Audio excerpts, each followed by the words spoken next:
भोसड़ी के फैज हम कब देखेंगे, ये पीड़ा आज हर कांग्रेसी की है। रोने की आवाज़ें जर्मनी से भी सुनाई दे रही है।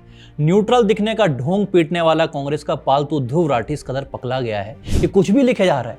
लिखता है कि जब आधी आबादी जानती है कि ये धोखाधड़ी है तो जीतने में क्या खुशी है। बचपन में छोटे बच्चे रहते थे ना कि आउट हो गए तो मम्मी मम्मी चीटिंग हुई है, वही बड़े होकर ध्रुव राठी बनते हैं। ये कह रहा है कि मार्च 2024 में ज्ञानेश कुमार को चुनाव आयुक्त नियुक्त किया गया, उसके बाद जो हुआ वो इतिहास है। भाई इतिहास उससे कहीं पहले लिखा जा चुका है, 10 साल पहले से। और रही 2024 के बाद की बात, तो इसके बाद से ही तुम्हारी पार्टी 44 से 100 तक पहुंची है। तेलंगाना और झारखंड में ध्रुव राठी के पापा की सरकार तभी बनी है, अब नहीं ज्ञानेश कुमार की याद आई। और आज कह रहा है कि विपक्षी दलों को इस चुनाव का बहिष्कार करना चाहिए था। उन्हें तो पहले से ही पता था कि SIR वोट चोरी के बाद क्या हो रहा है, महात्मा गांधी से सीखिए। अच्छा भाई, महात्मा गांधी ने तो यह भी कहा था कि आजादी के बाद कांग्रेस खत्म करो, तो सीखा क्यों नहीं। रही बात SIR की, तो साफ साफ सुनो, हर कैंडिडेट को 45 दिन का पूरा टाइम दिया जाता है जिसमें वो कोर्ट जाकर चुनाव परिणाम को चुनौती दे सकता है।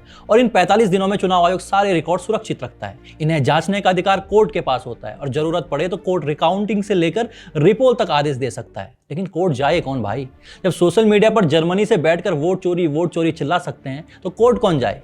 क्या ये जानता है कि बिहार में हर जाति, हर वर्ग और खासकर वहां की महिलाओं ने कैसे NDA के पक्ष में बम्पर वोटिंग की है? कैसे जानेगा जर्मनी जो बैठा है।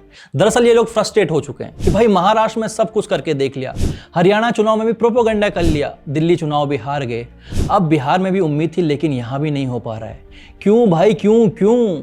ऐसा एक फ्रस्ट्रेटेड जीव है कुणाल कामरा। ये भी रो रहा है कि मैच फिक्स्ड है। अब कहीं RJD और कांग्रेस समर्थक आपस में जूतम पेजार कर रहे हैं, तो कोई चुनाव आयोग पर हमले किया जा रहा है, कहीं डेमोक्रेसी की मौत हो रही है, तो कहीं कांग्रेसी IT सेल बिहार के लोगों को बिकाऊ बता रहा है। बागपत का युद्ध इस स्तर का है कि कौन किसको पेल रहा है पता ही नहीं चल रहा है। कहीं तो कांग्रेस वाले RJD प्रवक्ताओं को ही गलिया रहे हैं और कहीं तो राहुल गांधी को भगवान का अवतार बताने वाला आज कांग्रेस को ही पेल कर जा रहा है। नेताओं का भी यही हाल है। अखिलेश यादव यहाँ बंद कमरे में बैठकर चीटिंग रो रहे हैं, वहीं उद्धव की लुटिया डुबोने वाला संजय राउत लिखता है कि 10,000 में लोकतंत्र बिकता है, ये बिहार में दिखता है। अरे राउत दादा, तुम्ही तुमचा घर बघा, मग दुसरीकडे बोंबलत बसा। गमछा लेकर शब्दों की लफाजी करने वाला मनोज झा भी रो रहा है कि भाइयों, बेरोजगारी, स्वास्थ्य, शिक्षा यहाँ कोई मुद्दा ही नहीं है। क्यों? क्योंकि तेजस्वी हार गया। कुल मिलाकर इस रुदाली गैंग की भावनाओं का सार इस कांग्रेस के ट्वीट में है कि चलो पॉलिटिक्स को वनक्कम, अब से नो मोर पॉलिटिक्स। आज के लिए फिलहाल इतना ही। आपकी तरह मैं भी मायूस नहीं हूं। धन्यवाद।